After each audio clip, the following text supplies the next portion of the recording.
بسم اللہ الرحمن الرحیم۔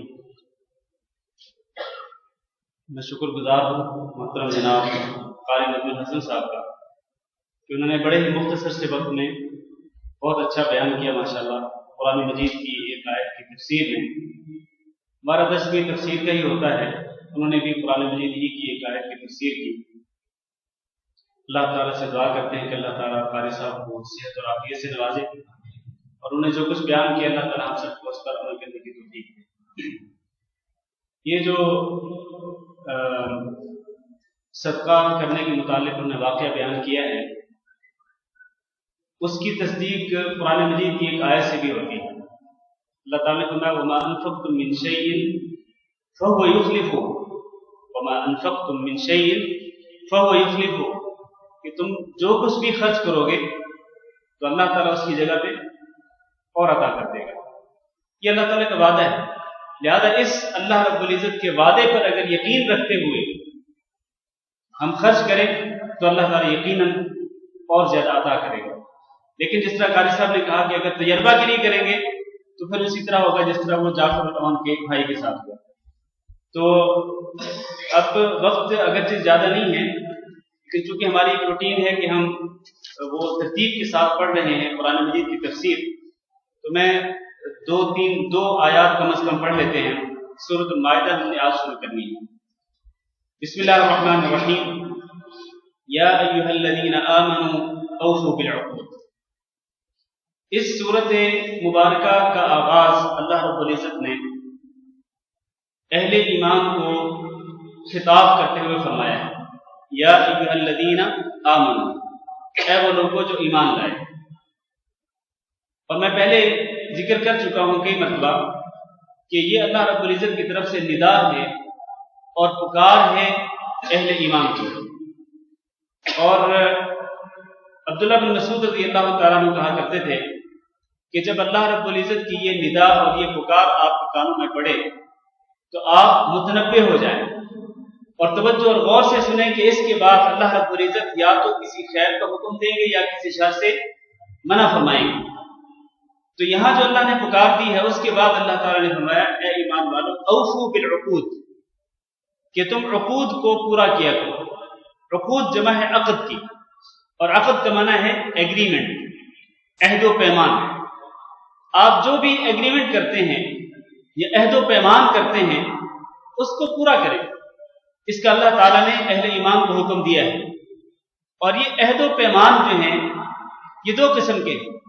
ایک تو وہ عہد و پیمان جو ایک انسان اللہ تعالیٰ سے کرتا ہے، اور ایک وہ عہد و پیمان ہے اسی کا حصہ جو اللہ تعالیٰ جو بنو آدم نے اللہ تعالیٰ سے پہلے سے کر رکھا ہے۔ عالم ارواح میں اللہ رب العزت نے تمام بنو آدم سے پوچھا تھا کہ الست بربکم، کیا میں تمہارا رب نہیں ہوں؟ تو سب نے کیا کہا؟ قالوا بلا، سب نے کہا کہ کیوں نہیں، یعنی اللہ رب العزت کی ربوبیت، اللہ رب العزت کو رب مان کر گویا کہ تمام بنو آدم نے اللہ تعالیٰ سے عہد کر لیا، عقد کر لیا، ایک ایگریمنٹ ہو گیا اللہ تعالیٰ کے ساتھ کہ اے اللہ ہم آپ کو اپنا رب مانتے ہیں، اپنا معبود حقیقی تسلیم کرتے ہیں۔ تو لہذا اس عہد و پیمان کو پورا کرنا چاہیے، اور تمام اہل ایمان کو اس عہد و پیمان پر قائم رہنا چاہیے کہ صرف اور صرف اللہ رب العزت کو رب مانیں اور صرف اللہ رب العزت کے سامنے اپنے آپ کو جھکائیں اور تمام کی تمام عبادات اللہ تعالیٰ کے لیے خالص کریں۔ اسی طرح اسی کی ایک صورت یہ ہے اللہ تعالیٰ کے ساتھ عہد و پیمان کی ایک اور صورت جو ہم دعا کی شکل میں کرتے ہیں۔ جب ہم دعا کرتے ہیں تو اللہ تعالیٰ سے عہد و پیمان کرتے ہیں کہ اللہ اب تک جو گناہ کیے ہیں ان کو معاف کر دے، اس کے بعد ان گناہوں کے قریب نہیں جائیں گے۔ یہ ایک توبہ کرتے ہوئے اور اللہ تعالیٰ سے پچھلے گناہوں کی معافی مانگتے ہوئے ہم اللہ تعالیٰ سے وعدہ کر لیتے ہیں، عہد و پیمان کر لیتے ہیں کہ ہم ان گناہوں کے قریب دوبارہ نہیں جائیں گے۔ لہذا اے اہل ایمان، توبہ کے ذریعے جو تم اللہ تعالیٰ سے عہد و پیمان کرتے ہو اس کو بھی پورا کرو۔ وَأَوْفُوا بِعَهْدِ اللَّهِ إِذَا عَاهَدتُّمْ وَلَا تَنقُضُوا الْأَيْمَانَ بَعْدَ تَوْكِيدِهَا وَقَدْ جَعَلْتُمُ اللَّهَ عَلَيْكُمْ كَفِيلًا۔ اس کا یہی معنی ہے کہ اللہ تعالیٰ سے جو عہد کر لیا اس عہد کو پورا کرو۔ اسی طرح دوسری جو قسم ہے اس ایفائے عقود میں وہ یہ ہے کہ بندے آپس میں جو عہد و پیمان کرتے ہیں، آپس میں جو ان کے ایگریمنٹ ہوتے ہیں، ان عہد و پیمان کو اور ان ایگریمنٹس کو بھی وہ پورا کریں اور ان کی پاسداری کریں اور ان کی خلاف ورزی نہ کریں، چاہے یہ عہد و پیمان نکاح سے متعلق ہو۔ ظاہر ہے کہ جب ایک شخص کا کسی عورت سے، کسی مرد کا کسی عورت سے نکاح ہوتا ہے تو نکاح ایک ایگریمنٹ کا نام ہے، یہ ایگریمنٹ سائن ہوتا ہے باقاعدہ مرد اور عورت کے درمیان۔ مرد اس بات کا عہد کرتا ہے کہ میں آپ کو یعنی اپنی بیوی کو حق مہر دوں گا اور ساری زندگی تیرے نان و نفقہ کو برداشت کروں گا۔ بیوی اس بات کا عہد کرتی ہے کہ میں ساری زندگی آپ کی خدمت گزار بیوی بن کر کے رہوں گی، آپ کی خدمت کروں گی، آپ کی اطاعت و فرمانبرداری کروں گی۔ لہذا اے اہل ایمان اس عہد و پیمان کو پورا کرو۔ اسی طرح خرید و فروخت کے مسائل میں جو عہد و پیمان ہوتے ہیں، خرید و فروخت میں، مالی لین دین کے معاملات میں بہت سارے ایگریمنٹس ہوتے ہیں جو لوگوں کے درمیان سائن ہوتے ہیں، باقاعدہ طے ہوتے ہیں۔ تو جتنے بھی عہد و پیمان ہیں، جتنے بھی اس طرح کے وعدے ہوتے ہیں، اللہ رب العزت نے ان کو پورا کرنے کا حکم دیا ہے۔ اس کے بعد فرمایا احلت لکم بہیمۃ الانعام، تمہارے لیے حلال کر دیے گئے ہیں چپائے جانور۔ بہیمۃ الانعام سے مراد چپائے یعنی چار ٹانگوں والے مویشی جانور جو ہوتے ہیں، اللہ تعالیٰ نے ان کے بارے میں فرمایا کہ یہ تمہارے لیے حلال کر دیے گئے۔ لیکن کیا سارے کے سارے چار ٹانگوں والے جو جانور ہیں وہ حلال ہیں؟ نہیں، در حقیقت یہ بہیمۃ الانعام کا جو لفظ ہے قرآن مجید میں جہاں بھی وارد ہوا ہے اس سے مراد چار قسم کے جانور ہیں، اور وہ کون سے؟ اونٹ، گائے، بکری اور بھیڑ، یہ چار قسم کے جانور ہیں۔ تو بہیمۃ الانعام سے مراد یہی چار قسم کے جانور ہیں کہ اللہ تعالیٰ فرماتا ہے کہ ان کو تمہارے لیے حلال کر دیا گیا۔ اور سورۃ المائدہ میں، اسی سورت میں آگے چل کر اللہ تعالیٰ نے انہی بہیمۃ الانعام کو 8 قسموں میں ذکر کیا ہے۔ جانور یہی 4 ہی قسم کے ہیں، لیکن مذکر اور مؤنث دونوں کو ملا لیا جائے تو یہ 4 کی بجائے کتنے ہو جاتے ہیں؟ 8 ہو جاتے ہیں۔ ثمانیۃ ازواج من الضأن اثنین ومن المعز اثنین، بھیڑ سے 2 اور بکری سے 2، اور آگے فرمایا ومن الابل اثنین ومن البقر اثنین، اونٹ سے بھی 2 اور گائے سے بھی 2۔ تو اس طرح ٹوٹل یہ 8 قسم کے جانور ہیں جن کو اللہ تعالیٰ نے حلال قرار دیا ہے۔ الا ما یتلی علیکم، سوائے ان کے جن کے بارے میں تمہیں مزید احکامات آگے پڑھ کے سنائے جائیں گے۔ یعنی اللہ تعالیٰ نے مویشی چپائے جانور جو ہیں ان کو حلال قرار دیا، لیکن ان میں سے کچھ جانور ایسے ہیں جو حرام بھی ہیں، اور ان کا ذکر اگلی آیت میں آ رہا ہے، بلکہ آیت نمبر 3 میں آ رہا ہے۔ اسی سورت کی آیت نمبر 3 میں ان جانوروں کا ذکر آ رہا ہے جو انہی مویشی چپائے جانوروں میں سے ہی ہیں لیکن وہ حرام ہوتے ہیں۔ تو ان کا ذکر انشاءاللہ اگلی تیسری آیت میں آئے گا۔ اس کے بعد فرمایا غیر محل الصید وانتم حرم، غیر محل الصید وانتم حرم۔ آپ ملاحظہ کر رہے ہوں گے کہ جو آیت محترم قاری نجم الحسن صاحب نے پڑھی اور اس کی تفسیر بیان کی، اس کا تعلق وعد و نصیحت کے ساتھ، وعد و نصیحت کے ساتھ کہ آپ قرآن مجید کی تلاوت کریں، آپ نماز قائم کریں، آپ صدقہ کریں لوگوں کے سامنے بھی اور خفیہ طور پر بھی آپ صدقہ کریں، اس سے آپ کو یہ فائدہ ہوگا۔ لیکن ہم جو آیات پڑھ رہے ہیں ان آیات کا تعلق احکام کے ساتھ، ان میں احکام بیان کیے جا رہے ہیں۔ پہلا حکم یہ بیان ہوا کہ اے ایمان والو تم عہد و پیمان کو پورا کرو۔ دوسرا حکم یہ بیان کیا گیا کہ چپائے جانور جو ہیں وہ تمہارے لیے حلال ہیں سوائے ان کے جن کا ذکر بعد میں آئے گا۔ اور تیسرا حکم یہ ہے کہ غیر محل الصید وانتم حرم، جب تم احرام کی حالت میں ہو تو تم شکار کو حلال نہیں کر سکتے ہو۔ آپ کو معلوم ہے کہ جب انسان حج کے لیے جاتا ہے یا عمرہ کے لیے جاتا ہے، احرام باندھ لیتا ہے اور احرام کی نیت کر لیتا ہے تو اس کے ساتھ ہی کئی پابندیاں اس پر لاگو ہو جاتی ہیں۔ خوشبو نہیں لگا سکتا، ناخن نہیں کاٹ سکتا، سر کے بال نہیں کاٹ سکتے، اور مرد جو ہے وہ اپنے سر کو نہیں ڈھانک سکتا ہے، مرد سلا ہوا کپڑا نہیں پہن سکتا ہے، عورتیں نقاب نہیں پہن سکتی ہیں، یہ کئی پابندیاں ہیں. خاوند بیوی ایک دوسرے کے قریب نہیں جا سکتے ہیں حالت احرام میں. انہی پابندیوں میں سے ایک پابندی کیا ہے کہ حالت احرام میں شکار بھی نہیں کر سکتے. یہی وہ حکم ہے غیر محل الصید وانتم حرم. جب تم احرام کی حالت میں ہو اے اہل ایمان تو تم شکار نہیں کر سکتے ہو. یعنی جن جانوروں کا شکار کیا جاتا ہے چاہے وہ جانور ہوں چاہے وہ پرندے ہوں احرام کی حالت میں, چاہے تم حدود حرم کے اندر ہو یا حدود حرم سے باہر ہو, احرام کی حالت میں ہو تو تم شکار نہیں کر سکتے. ان اللہ یحکم ما یرید. بے شک اللہ تعالی حکم دیتا ہے فیصلہ کرتا ہے جو چاہتا ہے. یعنی حلت و حرمت کا اختیار اللہ کے پاس. جس چیز کو اللہ تعالیٰ چاہے حلال قرار دے دے اور جس چیز کو چاہے اللہ تعالیٰ حرام قرار دے دے. یہ اختیار صرف اور صرف کس کے پاس ہے؟ اللہ تعالیٰ کے پاس ہے. یا پھر اللہ تعالیٰ نے یہ اختیار اپنے پیارے نبی حضرت محمد صلی اللہ علیہ وسلم کو دیا. اللہ اور اللہ کے رسول کے علاوہ کسی کے پاس تحلیل و تحریم کا یا کسی چیز کو حلال قرار دینے کا یا کسی چیز کو حرام قرار دینے کا اختیار کسی کے پاس نہیں ہے. صرف اور صرف اللہ کے پاس یا اللہ کے رسول صلی اللہ علیہ وسلم کے پاس. اس آیت کریمہ جو ہم نے پہلی آیت پڑھی ہے اس کے اندر 3 احکامات ذکر کیے گئے. اور یہ جو شکار کے متعلق حکم ہے کہ شکار نہیں کر سکتے ہو حالت احرام میں, اس کے متعلق مزید احکام انشاءاللہ اسی صورت کے اندر آگے چل کے آئیں گے. 7ویں پارے کے شروع میں انشاءاللہ وہاں بھی ہم اس کی تفصیل بیان کریں گے. دوسری آیت اس کی تفسیر بھی کر لیں پھر انشاءاللہ ختم کرتے ہیں. اللہ نے فرمایا یا ایھا الذین آمنوا, اے ایمان والو, لا تحلوا شعائر اللہ, تم بے حرمتی نہ کرو اللہ کے شعائر کی. شعائر جمع ہے شعیرہ کی. شعائر جمع ہے کس کی؟ شعیرہ کی. اور شعیرہ کس کو کہتے ہیں؟ شعیرہ ہر اس چیز کو کہتے ہیں جو اللہ کے نزدیک قابل احترام ہے, اور جو ہر وہ چیز جو اللہ کے نزدیک مقدس ہے اس کو شعیرہ کہا جاتا ہے.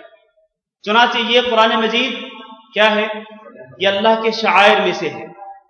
یہ قابل احترام ہے, یہ مقدس کتاب ہے. اس کی حرمت کو پامال نہیں کیا جا سکتا, اس کے تقدس کو پامال نہیں کیا جا سکتا. اس کے تقدس کا اور اس کی حرمت کا خیال رکھنا ضروری ہے, اس کا ادب و احترام کرنا ضروری ہے. اسی طرح نماز پڑھنا یہ اللہ کے شعائر میں سے ہے. مسجدیں یہ اللہ کے شعائر میں سے ہیں. مسجدیں قابل احترام ہیں, نمازیں قابل احترام ہیں. نماز کے لیے اذان کہنا یہ قابل احترام ہے. اسی طرح حج اور عمرہ کے جتنے بھی مناسک ہیں یہ سارے کے سارے اللہ تعالیٰ کے شعائر میں شامل ہیں. حتیٰ کہ مکہ مکرمہ کے اندر حرم, اور حرم کے اندر مسجد حرام کے اندر بیت اللہ شریف, اسی طرح منا, مزدلفہ, عرفات, اور اسی طرح مدینہ منورہ کا حرم کے اندر مسجد نبوی, یہ سارے اللہ تعالیٰ کے شعائر ہیں. یہ وہ اللہ کی حرمات ہیں, یہ وہ چیزیں ہیں کہ جو اللہ کے نزدیک قابل احترام ہیں, یہ مقدس ہے. لہذا اللہ تعالیٰ اہل ایمان کو خطاب کر کے فرما رہے کہ لا تحلوا شعائر اللہ, یہ جتنے بھی اللہ کے شعائر ہیں قابل احترام جتنی بھی چیزیں ہیں ان سب کی حرمت کو پامال نہ کرو, ان کی بے حرمتی مت کرو. ولا الشہر الحرام, اسی طرح حرمت والے مہینے کی حرمت کو پامال نہ کرو. اور حرمت والے مہینے سے مراد کون سے مہینے ہیں؟ 4 مہینے ہیں. 4 مہینے بالترتیب کون سے ہیں؟ سب سے پہلے ذوالقعدہ, پھر ذوالحجہ, پھر محرم. یہ 3 مہینے لگاتار ہیں. اس کے بعد چوتھا مہینہ رجب جو اس وقت چل رہا ہے. یہ 4 حرمت والے مہینے ہیں. اسلام کے آنے سے پہلے بھی یہ مہینے حرمت والے تھے. اسلام آیا, اسلام نے ان مہینوں کی حرمت کو باقی رکھا. اسلام کے آنے سے پہلے مشرکین مکہ ان مہینوں کے اندر جنگ و جدال کو, قتال کو بند کر دیا کرتے تھے. اسلام آیا, اسلام نے بھی اس چیز کو باقی رکھا. اللہ نے فرمایا اے اہل ایمان, حرمت والے مہینوں کی حرمت کو پامال نہیں کرنا ہے, ان کے تقدس کا خیال رکھنا ہے.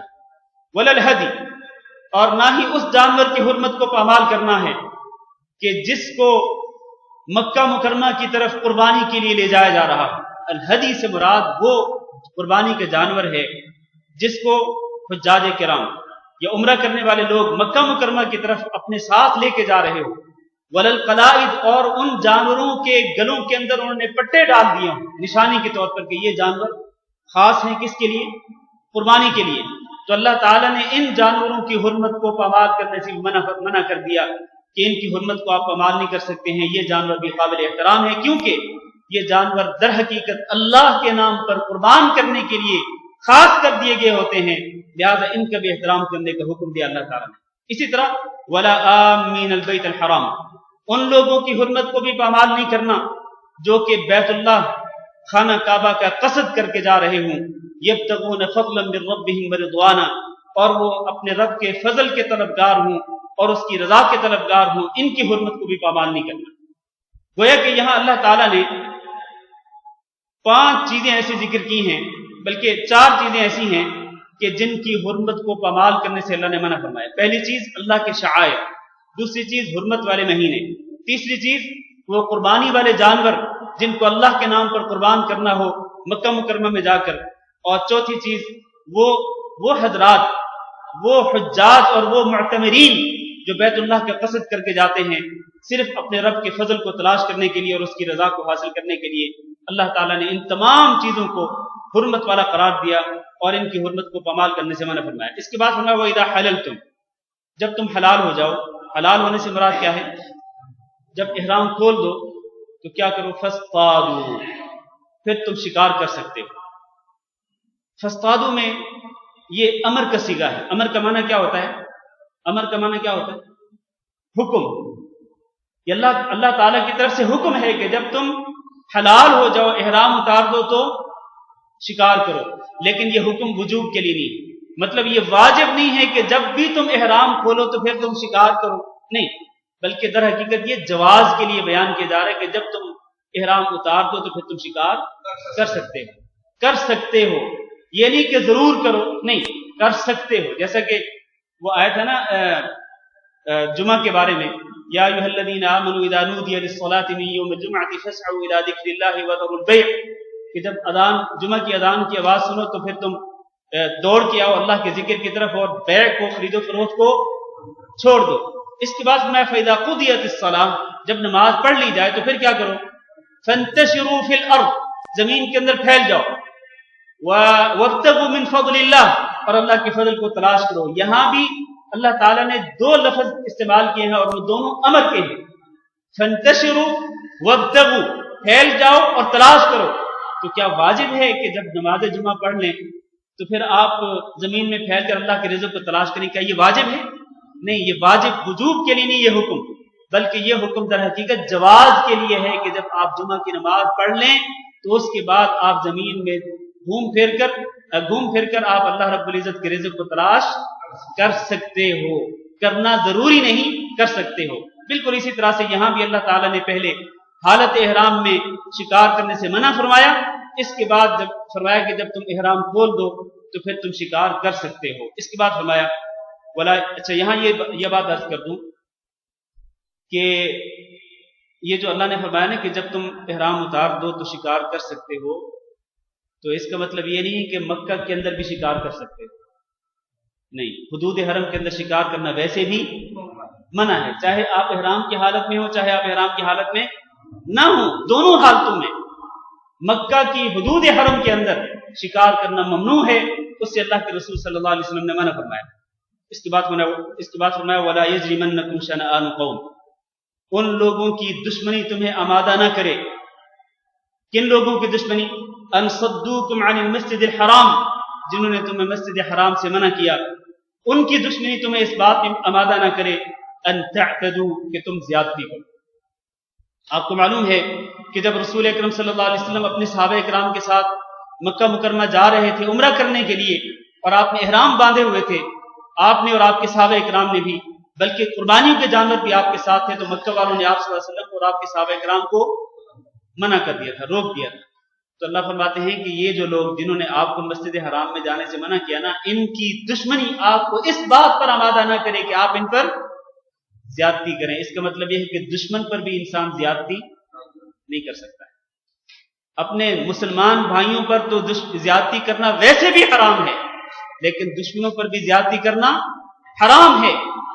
دشمنوں پر بھی انسان زیادتی نہیں کر سکتا ہے، ظلم نہیں کر سکتا ہے. ہاں، اگر دشمن آپ پہ زیادتی کریں تو آپ بھی ان پر زیادتی کر سکتے ہیں. کتنی زیادتی؟ جتنی وہ کریں. فاعتدوا، جس طرح سورۃ بقرہ میں ہم نے پڑھا تھا فإن اعتدى عليكم فاعتدوا عليه بمثل ما اعتدى عليكم، جتنی زیادتی وہ کریں اتنی ہی زیادتی تم ان پر کر سکتے ہو. لیکن اگر وہ زیادتی نہ کریں اور وہ آپ کے ساتھ امن و آشتی کے ساتھ رہنا چاہتے ہوں تو پھر آپ ان پر زیادتی نہ کریں، آپ بھی ان کے ساتھ امن کے ساتھ رہیں.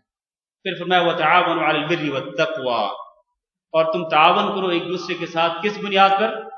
نیکی اور تقوی کی بنیاد پر. ولا تعاونوا علی الاثم والعدوان، اور نہ تم تعاون کرو ایک دوسرے کے ساتھ گناہ اور زیادتی کی بنیاد پر. اور یہ بہت بڑا اصول ہے جو اللہ تعالیٰ نے ذکر کر دیا، بہت بڑا ضابطہ ہے، ایک قاعدہ اللہ تعالیٰ نے ذکر کر دیا تمام اہل اسلام کے لیے، تمام اہل ایمان کے لیے، کہ آپس میں تعاون کرتے رہو نیکی اور تقوی کے ہر کام میں. جو بھی کام نیکی اور تقوی کا ہے اس میں ایک دوسرے کے ساتھ تعاون کرو، اور جس کام میں گناہ کا پہلو ہو، جس کام میں زیادتی کا پہلو ہو، اس میں ایک دوسرے کا تعاون نہ کرو. لہذا ہمیں اس اصول پر کاربند رہنا چاہیے. اس لیے اس کے بعد اللہ نے فرمایا واتقوا اللہ، اور اللہ تعالیٰ سے ڈرتے رہو. ان اللہ شدید العقاب، بے شک اللہ تعالیٰ سخت سزا والا ہے. یعنی اگر تم اللہ تعالیٰ کے احکام پہ عمل کرو گے تو اللہ تعالیٰ تم سے راضی ہو جائے گا، اللہ تعالیٰ تمہارے اوپر رحمت نازل فرمائے گا. لیکن اگر تم اللہ تعالیٰ کے ان احکامات پہ عمل نہیں کرو گے اور اللہ کے ان احکامات کی خلاف ورزی کرو گے تو پھر یاد رکھو اللہ تعالیٰ سخت سزا دینے والا ہے، تمہیں سزا دینے پر قادر ہے. اللہ تعالیٰ سے دعا کرتے ہیں کہ اللہ تعالیٰ ہم سب کو اپنے فضل و کرم کے ساتھ معاف فرمائے اور اپنی پکڑ سے اور اپنے عذاب سے ہم سب کو محفوظ رکھے. استغفر اللہ علی ولکم انہ هو الغفور الرحیم. یہاں 2-3 سوالات ہیں، ان کے جوابات دے دوں پھر یہاں ختم کرتے ہیں درس. پہلا سوال یہ کہ کیا شوہر بیوی کو اور بیوی شوہر کو غسل دے سکتے ہیں؟ اور اسی کے ساتھ لکھا ہے کہ سنا ہے کہ مرنے کے بعد نکاح ٹوٹ جاتا ہے، تو کیا شوہر بیوی کو غسل نہیں دے سکتے اور دیدار بھی نہیں کر سکتے؟ تو بھائی اگر شوہر بیوی میاں بیوی میں سے کسی ایک کی موت واقع ہو جائے تو اس کے ساتھ نکاح نہیں ٹوٹتا ہے، نکاح نہیں ٹوٹتا ہے اس کے ساتھ. بلکہ اگر اللہ تعالیٰ نے ان دونوں کے لیے جنت لکھی ہے تو جنت میں بھی یہ بیوی آپ کی جان چھوڑنے والی نہیں ہے. اگر آپ جنت میں جائیں گے اور آپ کی بیوی بھی جنتی ہے تو یہ جنت میں آپ کے لیے جو اللہ تعالیٰ نے حوریں لکھی ہیں نا، یہ بیوی ان حوروں کی سردار ہوگی.